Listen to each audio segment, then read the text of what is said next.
Welcome to the Nutritional and Wellness Tip for Menopausal Women show.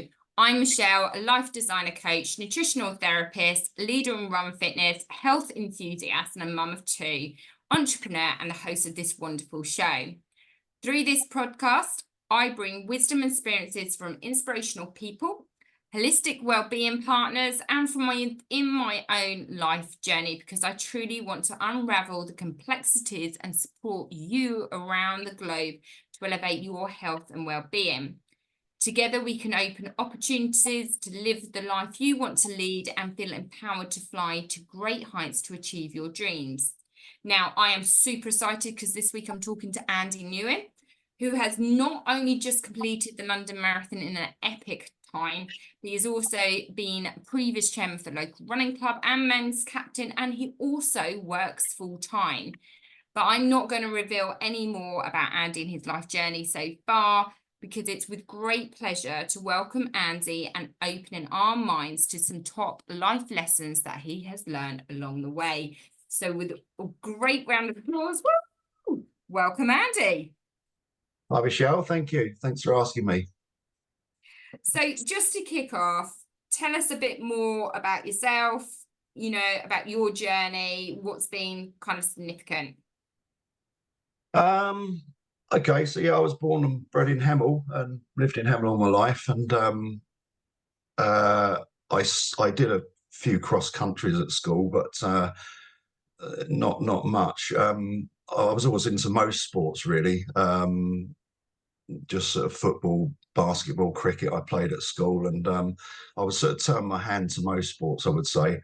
But I didn't seriously start running until I started working, and a friend of mine, we used to play five-a-side together, and he'd seen an advert in the local paper for a new running club that was starting up, which was Gade Valley Harriers, and he said, I've been down there a couple of times. You fancy coming down? And so it was very much at the start of the club that I went down in April 1991, I think it was. And So it was what age just, were you then? I would have been 1991, I would have been 24, just coming up to 25. So, as I say, I'd sort of I'd tried most sports and wasn't too bad at most of them, but never excelled in anything, I wouldn't say. So yeah, I would have been at 24 then, 25, and he sort of got me down there, and I don't know, there was just something about running and the running community which really struck a chord with me, because uh, I just loved the honesty of it. The running community, they were so supportive. The first race I did was the Berkhamsted Rotary Club. Obviously, they do the half marathon and the 5 mile fun run. And so my first race was the 5 mile fun run, which me and my mate Ian did. And it was just something about it. I mean, I number one, the honesty, as I say, like most sports, there's a bit of gamesmanship and a little bit of cheating and black arts in football, for instance, and you didn't get that with running. It's a case of what you put in is what you get out, and people would actually encourage you, like, yourself when you're running, like if someone goes past you, they'll give you a little pat on the back and they'll come on, keep going, and you do the same for others. And it just changed everything for me. I still sort of carried on doing. I played a little bit of football, not at a serious level, but running took over in my life then. And so yeah, and Gade Valley Harriers has been wonderful to be part of all those years. I've seen a lot of different things in the club and changes. So can I just ask, like you said, you were born and bred in Hemel, and obviously you've built up a community through that. So you've built up a community through your school and through your other sports. But being such of a young age, did you find that you had perhaps, I suppose, more well-being challenges? And when I say that, I find it quite shocking that the statistics for suicide and mental health and depression are very much in our young people.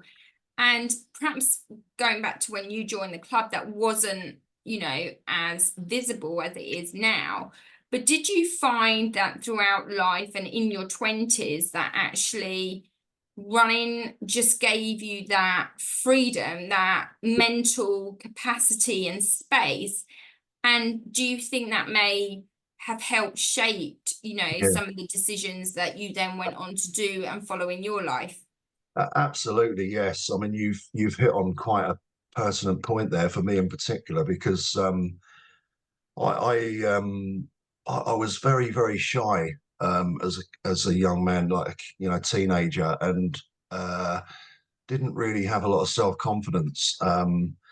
So consequently, I think even now, I mean, I probably something of a loner in life, although I've got lots and lots of friends, and, you know, sort of, but that was very much a part of my personality, right from so early on. And I think you've made a really good point there, because that was the other thing of running. I said it was something struck a chord with me. And I remember there was a book years ago called The Loneliness of the Long Distance Runner. And I don't know if it's still available, but Probably. that was very much, again, with running, struck a chord with me, and mental health. You know, because of my personality, I think although it wasn't really acknowledged back in them days, I probably went through sort of 2 or 3 years of being quite sort of depressed in my late teens, and not really knowing where I was going in life, and not having the confidence to sort of grab what I wanted to do. I didn't really know, you know. So, um, and again, like most sort of guys at that age, working class guys, I was into my football, and sort of going out to pubs, and, you know, going to see music's very important to me. I used to be always out sort of seeing live bands, and yeah, the running sort of. So on your point about the mental health, I think it was kind of life saving in a way, like, to find it.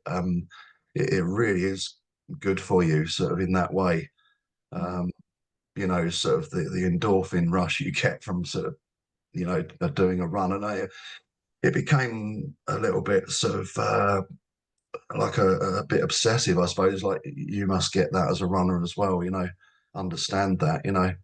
Um, so yeah, definitely, yeah, it's a good point you made. It's been good for me in my life, you know, and at times when I haven't been running, I think that's when, you know, mood wise, I can find I'm not quite so good. I've certainly been buzzing the last weeks training for this marathon, you know, and you know, really made me happy doing it. Tell us a bit more about like your marathon, because I mean, I kind of went, so what are some of your most significant accomplishments and your key learnings from it? And I think, you know, the London Marathon inspires a lot of people, even though that don't people that don't run. And I always am 100% to say it's 20% physical and it's 80% mental. And I have done marathons, and I equally go, actually, running's not for everybody. And just to kind of like close up, I think on our previous point, it's about finding your tribe. And actually sometimes, you know, the social media, the normality of, oh, join a football club and that's your tribe, or, you know, join a yoga class and that might you find your tribe. And sometimes it takes a while to find your tribe, and obviously for you found your tribe. And I was like, yeah, because actually I was never really great at sports. I did cross country, but I equally always felt out the norm. And so then you find your tribe, and running can be a group thing, as you know, and hopefully you're going to tell us about some of your training. But it also can be an individual thing. I would say it's quite cheap.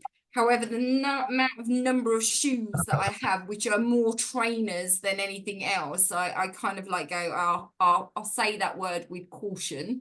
And particularly being married to a triathlete, that gets very expensive.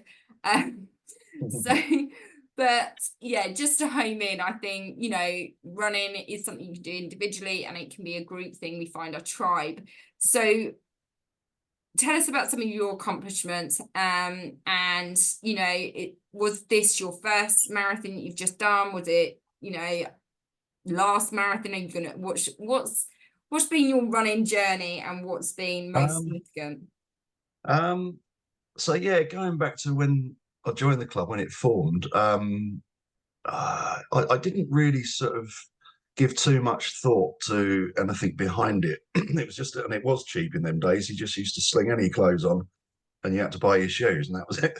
But yeah, I just used to go down there, put the shoes on, run. Really, I didn't really give much thought to it, and I certainly wasn't the sort of person to push myself forward to be on the committee or anything like that. And I didn't really think much about it, although I've got my sort of stats. I've kept sort of logs and stats going right the way back to then. So I used to do the Chiltern League right from the beginning, really. And I think it was when my dad died. He died in 1994, and then I wanted to do a marathon in his memory, and I eventually I got a place in the 1997 London Marathon, which was my first, and it was the year my daughter was born as well. And I would say that was where things changed because I started to take it a little bit more seriously. And that was an amazing journey, that first one. I had no idea how to train for it. I was following two or three people that had done them, and just they would tell me what I was doing. I'd go out and do it with them, you know. And I thought, well, it's only going to be one marathon, you know. It's just in memory of my dad. You know, I ran it for Macmillan Cancer Relief, and I love that, and the whole journey of the training. And I did it in. Well, the weird thing was that the two people I trained with, they kind of I left them behind because one of them started struggling at about 15. One struggled. My mate Ian was starting to struggle about 18, and he said, "Look, you've just got to go. You've got to go, Andy." And I did. So I actually finished ahead of them, and 3 hours 52, I think it was. Wow.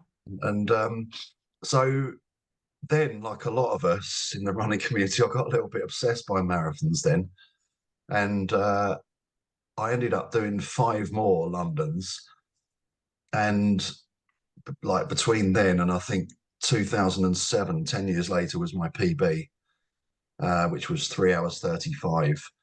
So And all your marathons have been London? no, up until then. So the first six were all London, and I got to say it was a lot easier to get in them days. I mean, Yeah, I I was had going to say there's me still trying to get in, and along with the yeah, millions of other it's people. it's very hard now. But so and I regret a little bit getting so obsessed by London because once I'd sort of realised what I was doing, and then I started to write my own schedules. Um, my my goal really, my dream was to break 3.5 hours, which I never quite managed. I should have done it in 2007, really, but for one or two reasons, I just fell short. Um, but I was getting closer and closer to that 3.5 hours for those six. In those six, I did. They were all under 4, and they were getting quicker and quicker, and that was the quickest in two. Um, but and then it kind of tailed off a bit. So when I got to my late 40s, I was 41 when I did that, and then towards my late 40s, my sort of pace started to tail off quite a bit. And but other than marathons, I mean, I did all sorts. You know, sort of 5Ks. I did you mentioned achievements. I mean, my 5K PB was 19 minutes 46, I think. Um, 10 miles, I think I did it in about 70 minutes. Half marathon was an hour and 33, I think, PB. So I had a little sort of purple patch, um, probably sort of between about 2003, 2007 when all that happened.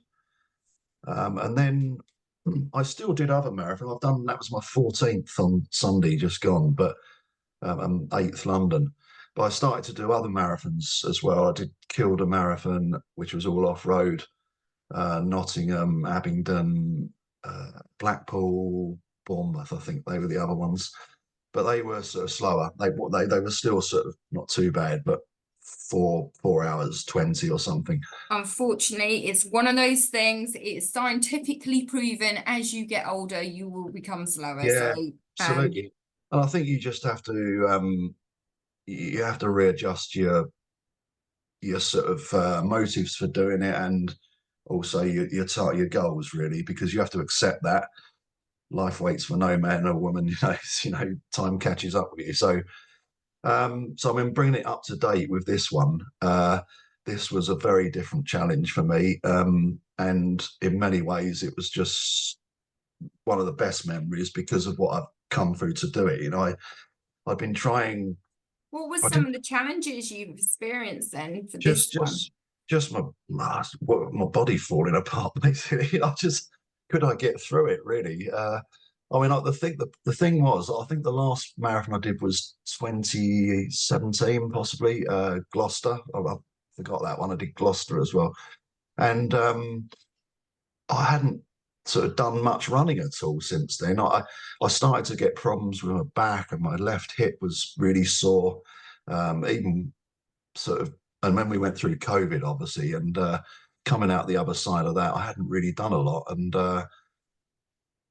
and also, like, we talked about how difficult it is to get a place. So I'd actually didn't want. 2012, I did London, and I did that for a local charity. A lad, Billy Dove, that tragically got killed in the town. I did it for his family, and I actually gave the medal to his mum like afterwards as well. And I didn't, but I never wanted.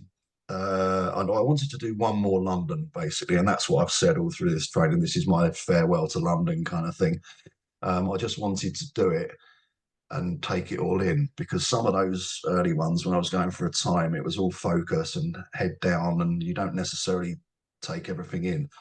But I wanted to do it. I even considered doing it in fancy dress actually, but I thought, no, it's hard enough as it is in normal running clothes. So yeah, the challenge really was coming from a base of virtually nothing, and because it had taken 12 years of entering the ballot to get in again, so it caught me by surprise last year. It was just, oh my god, I've got in, and so now I've got to train for it. And so yeah, I came basically from a base of just doing park run from 5K, and I mean, this is me all over really. I just sort of thought I can just go straight in at 10 mile. First run was 10 mile. And the real challenge was my body now, it was like problems and everything seizing up. And, I kept a log during the last 16 weeks of my long runs and the actual mile splits for all of them. And I was running, sort of 13 and a half, 14 and a half minute miles in some of the area and barely being able to move, like, gradually with treatment and sports massage, it got better and better. And I suddenly, after about probably early March, I would say, the Burko half, and around that time, suddenly something started to click a little bit. And, so yeah, I I was think just, that is likened to, obviously, I'm a holistic therapist, and there's a book which is around actually trauma victims, but your body keeps the score. And I think listening to your story, which is absolutely fascinating, your body will always remember. So I think what I'm hearing is that actually look after your body. So obviously yeah, you went and sports therapy and massage generally helps. And I think any massage, because our bodies take trauma, and when I say trauma, you could just be walking the dog, right? And it's the impact of doing that. It's trauma of if you're not nutritionally balanced, okay, and the energy that it drains on you, it's mind, body, and soul.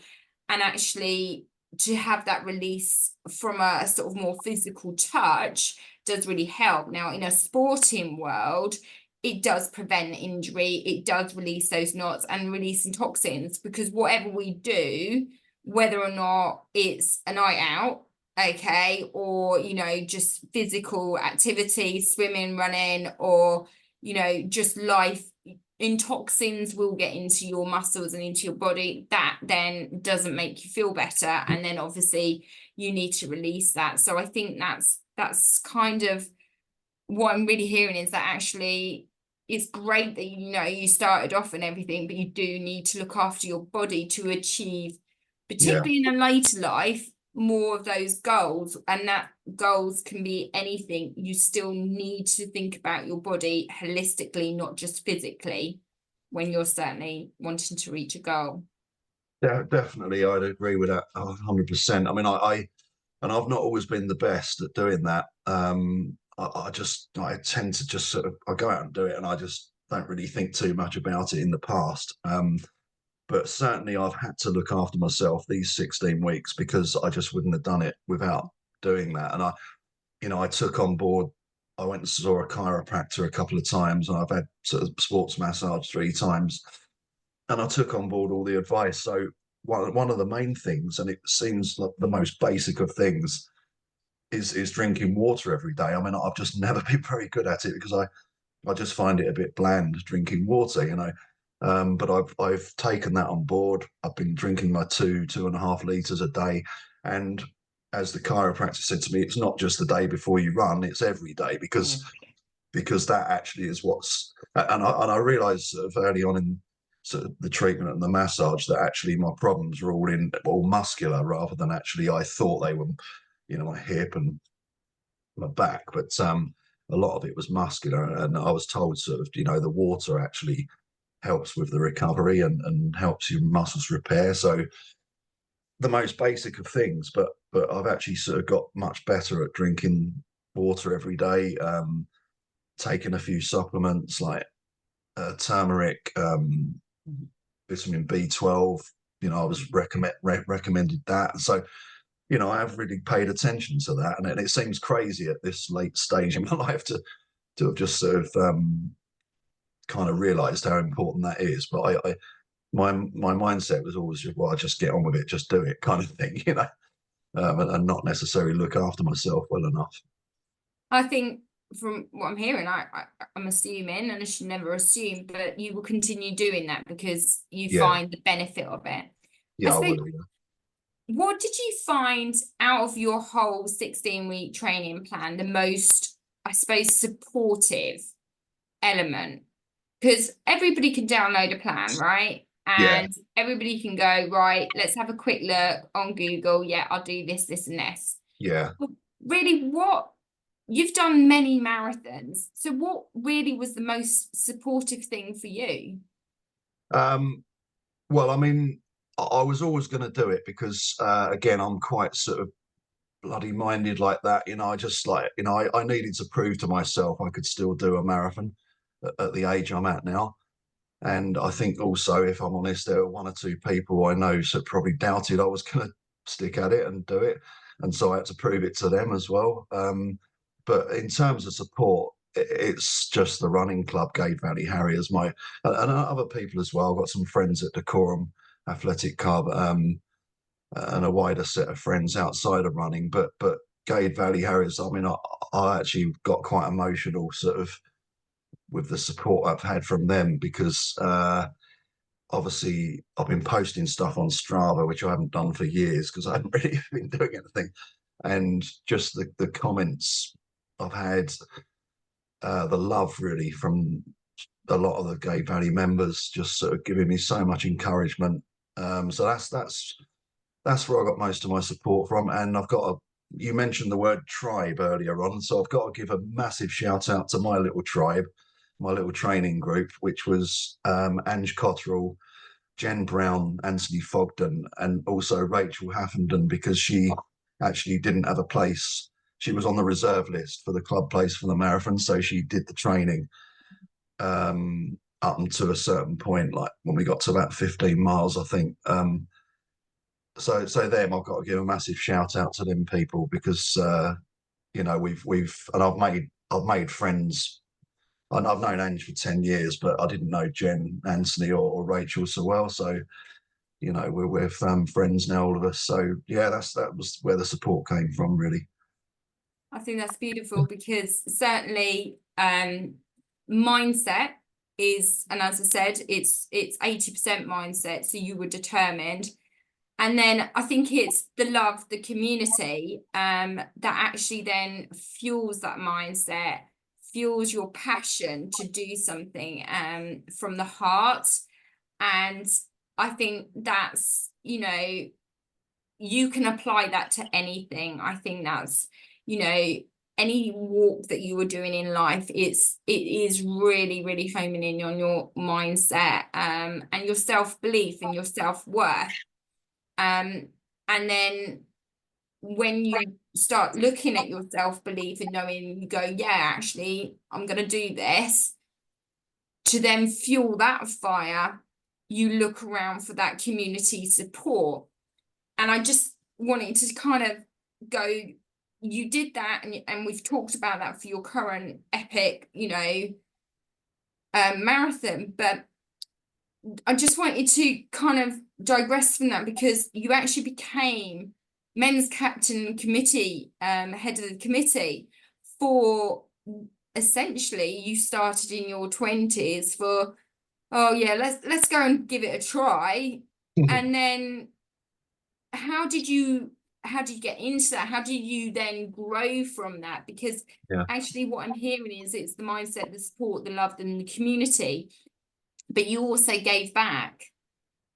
It's a really good question because I mentioned earlier on what I was like when I joined the club, what I was like as a person, you know, shy, sort of lacking a bit of confidence, really. And I just wasn't the kind of person to go on a committee at all. And I think over the years, you know, I'd been there long enough that I was then, after a while, I was seen as one of the sort of old timers, you know, and it, so Vicky Crawley and Claire McDonald joined the club around about 2005, I think.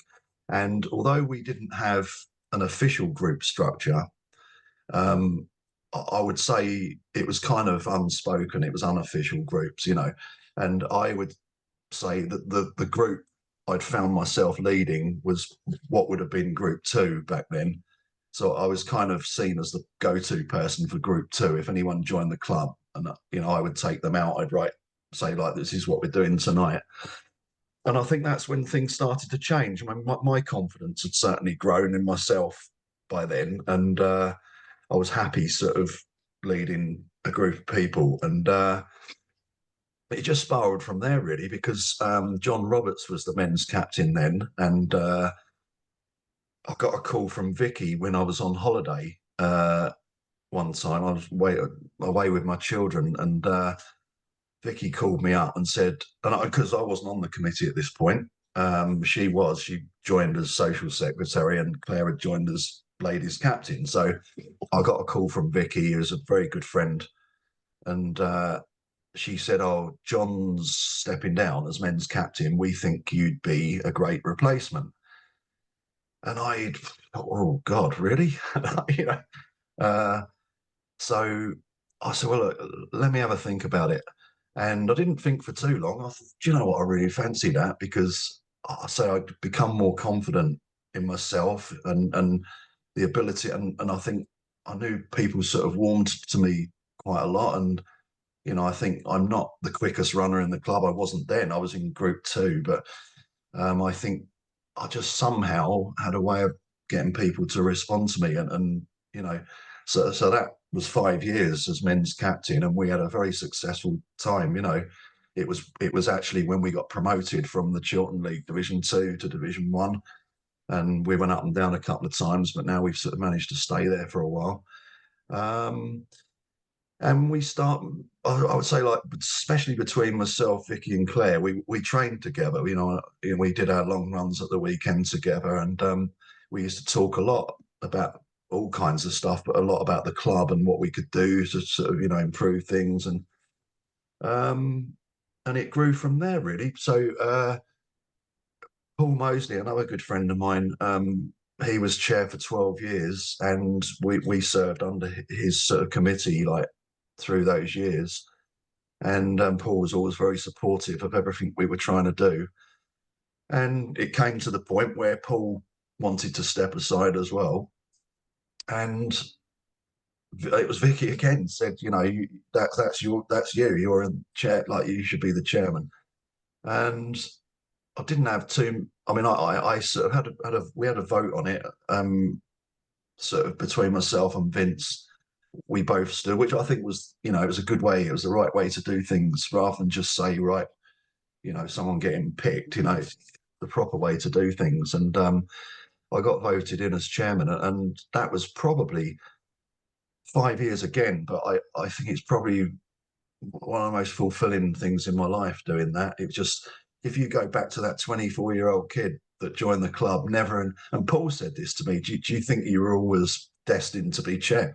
I said, Paul, no, not in a million years. I said, it was the last thing I would have ever thought. But 5 of the most fulfilling years of my life, it was just wonderful, just, and changes you a little bit because you have to appreciate that you're kind of overseeing a whole club of people, and take take all of their interests on board, and actually find a path to sort of keep everybody sort of happy. And and I think we peaked at 202 members at one point, when I was chair. And I remember that because that gave us an extra London Marathon place, being over 200.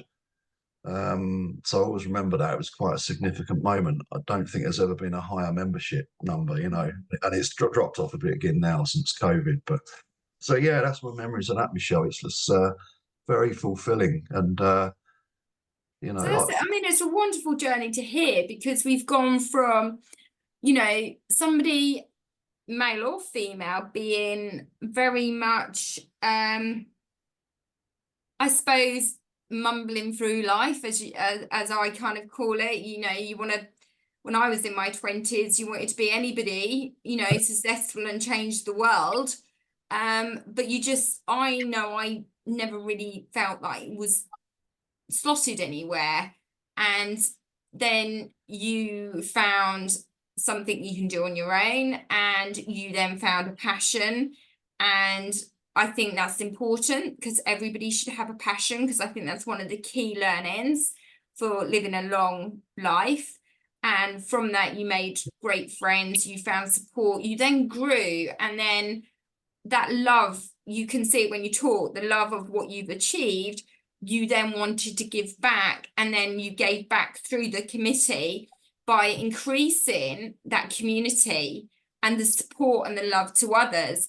And it's not a question that people ask, but you just go, from my role, how many people have we've kind of given some sort of hope to?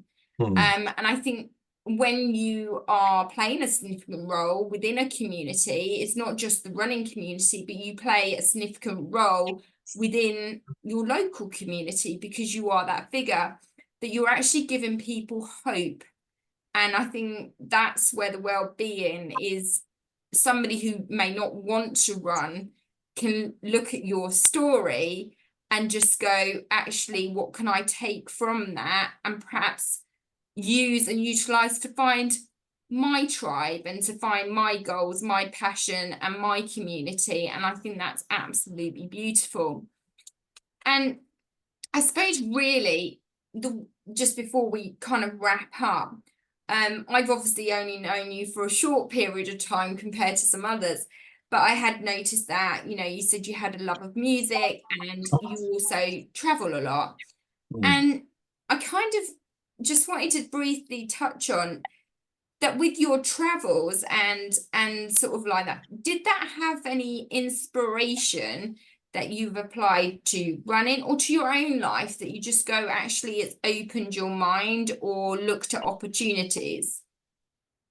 Oh, that's a good question. I think the sort of I think your personality never change. Never, you've always got your personality right from day one. And I was always a bit like that. As I mentioned earlier, I was a bit of a loner. So with the traveling you mentioned, I mean, I've got a little motorhome that I like to get away in quite a lot, and I just like the freedom of it, really, and sort of being able to travel from place to place. And another thing you mentioned there was about like drifting through life. I've never seen myself as kind of drifting through life, but I very much identify with not what you said about not really knowing what it was. I've never been fantastically personally ambitious to do, make loads of money or achieve this status or whatever. I've just been sort of one of life's sort of, not a drifter, but definitely a traveller. Just I like the whole sort of I don't know, just the whole feel of it. Just and what's the other thing you mentioned? Music. I mean, that's very much right there from early on. Massive passion for music, and that helps me a lot. I take a lot from sort of from that and the words to songs as well. And I did want to play in a band actually when I was younger. I've got a couple of guitars which I can't play very well, but yeah, and life lessons. I think I've chilled out quite a lot the older I've got, and the more experience you get, and the things you go through in life change you. I would certainly encourage anybody not to sort of worry too much. I've had my periods of stress and worry, and I don't tend to worry about much at all now because I think, well, why? The sun's still going to come up in the morning and set at night. You can't change anything. And yeah, if you've got a passion, just follow it. Just don't wait. Don't wait. Just do it. Life's too short. So before we wrap up, though, that is an absolute wonderful end. Is there anything that I call sort of like a burning desire in your heart that you would really want to share with our listeners? In terms of what? Sorry, Michelle. What do you mean? Just any sort of key message that you want to share at all. I mean, you just wrapped up really with life's too short, so yeah, basically just that. Just enjoy your life. Don't worry too much. Like with politics and the state of the world now, I don't worry too much about that because I just think nature will always find a way, and these divisive times we're in, they will pass. And nature will find a way. So don't get too hung up about stuff like that, and just do what you enjoy and embrace life. Beautiful. So, my friends, I hope you'd enjoyed this show and gained some wonderful life tips. As always, in the show notes will be my contact details to which you can reach out and see how I can support you in your life journey. And don't forget, I'm looking for 3 individuals to come onto the show for some free open coaching on air. If you wish to partake, then please do email me. And just the closing note, until next time, take care and remember to elevate your health and well-being.